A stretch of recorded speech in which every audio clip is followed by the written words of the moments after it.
Ainda nesse contexto, como é que... Sim, imagino que teve fases ao longo do...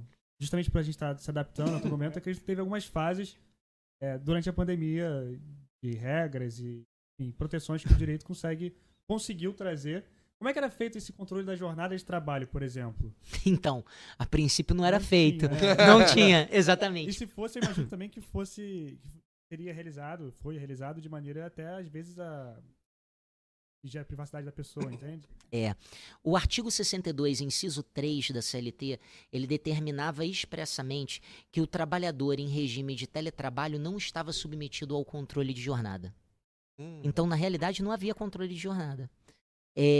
Mas ele é trabalhador urbano, claro, trabalhava de forma remota, telepresencial, e ele trabalhava das 22 horas de um dia às 5 da manhã do dia seguinte, que é o que caracteriza o trabalho noturno no contexto urbano.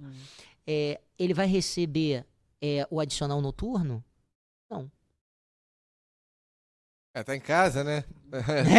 Foi isso que se escutava muito durante Não a tem como pandemia. controlar. Ele tá em casa, ele não tá num ambiente de trabalho, então é difícil controlar, não teria como controlar, exatamente. Né? Outra coisa, ele ao invés de trabalhar 8 horas por dia, ele trabalha 10, 15. Né? Trabalha no horário do almoço, às vezes? Trabalha no horário de O que almoço. a gente viu muito sendo utilizado era parar de trabalhar por hora e começar a trabalhar por demanda. Era uma Então, desculpa muito grande utilizada também. Exatamente. E aí o que acontece? Mas nesse primeiro momento, né, não se admitia o controle de jornada. Estava afastado o controle de jornada, né, para o teletrabalhador. E isso foi fruto de uma grande discussão no âmbito do judiciário.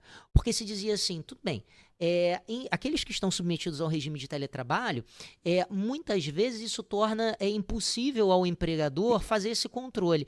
Mas tudo depende dos próprios mecanismos de controle implementados pelo empregador para realizar o controle desse trabalhador. Às vezes ele utilizava GPS, câmera, um sistema operacional específico, né, que determinava ali o momento em que o empregado se logava e se deslogava. Às vezes media até a produtividade dele pela quantidade de toques que ele dava no teclado. Claro. Então, a professora Vólia Bonfim trata muito disso no livro dela, embora seja um curso de Direito do Trabalho, ela trata especificamente dessa temática. E ela é uma das que já se posicionava nesse sentido, que na realidade era uma incoerência excluir o teletrabalhador do regime de controle de jornada, porque tudo dependeria, já que é um contrato realidade, princípio da primazia da realidade, tudo dependeria dos mecanismos de controle implementados pelo próprio empregador. E aí, justamente, depois se fez essa distinção entre o teletrabalho realizado, digamos assim, por unidade de tempo, né? E aquele por produção. Mas né? aí acho que tem um grande problema nesse meio, né? Porque por unidade de produção você não tem como ter nenhum tipo de controle sobre quanto... É isso. E aí se alterou a própria MP 1108, né, que foi convertida na lei 14.442, alterou também a redação do 62.3 da CLT, que passou a prever que não está submetido ao controle de jornada o teletrabalhador que for contratado para prestar serviços por produção. Aí só esse fica fora. Só esse fica fora, né? Aquele que é contratado por unidade de tempo é porque efetivamente havia uma forma de se realizar esse controle. Mas esse por demanda, por exemplo, o que impediria desse tipo de demanda ser excessiva? Levaria para esse trabalhador uma quantidade absurda. Nada impediria. Né?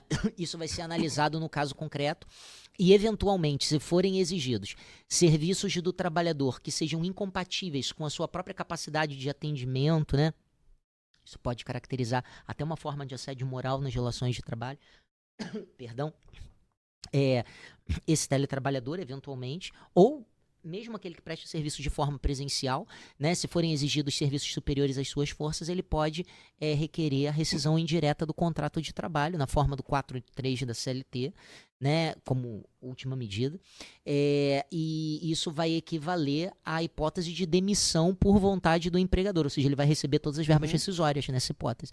Né? Então, assim, a princípio não há o que impeça, né? Mas existem mecanismos de controle, a própria fiscalização, levada a cargo do Ministério do Trabalho e Previdência, através dos seus auditores fiscais, os auditores fiscais do trabalho, a atuação do próprio Ministério Público do Trabalho, o próprio empregado que pode propor uma ação em face do seu empregador, se isso vier a ocorrer, não é comum, né? Pelo menos não em relação ao trabalhador empregado. Sim. Né? Existe um fundado receio em propor a ação durante a existência do vínculo e eventualmente vir a ser demitido, ainda que imotivadamente, porque isso é uma prerrogativa do próprio empregador. Então isso de fato pode ocorrer. Mas que há essa possibilidade dele propor essa reclamação e eventualmente até suscitar uma rescisão indireta do contrato de trabalho é algo factível. Tá? Então, os mecanismos de controle seriam basicamente esses. A própria fiscalização, a possibilidade de propositura de uma ação. Não é perfeito, né? Na prática, muitas vezes, esse trabalhador ele só vai ter os seus direitos resguardados quando o vínculo chega ao fim, né? Muitas vezes por iniciativa do próprio empregador que o dispensa, dispensa imotivada, que é aquela não fundada em motivo técnico, disciplinar ou econômico, e ele resolve então propor a reclamação pedindo o pagamento, né, daquilo que lhe é devido, né, e eventualmente até alguma indenização a título de danos morais, dependendo das circunstâncias a que ele tenha sido submetido ao longo do vínculo. 1,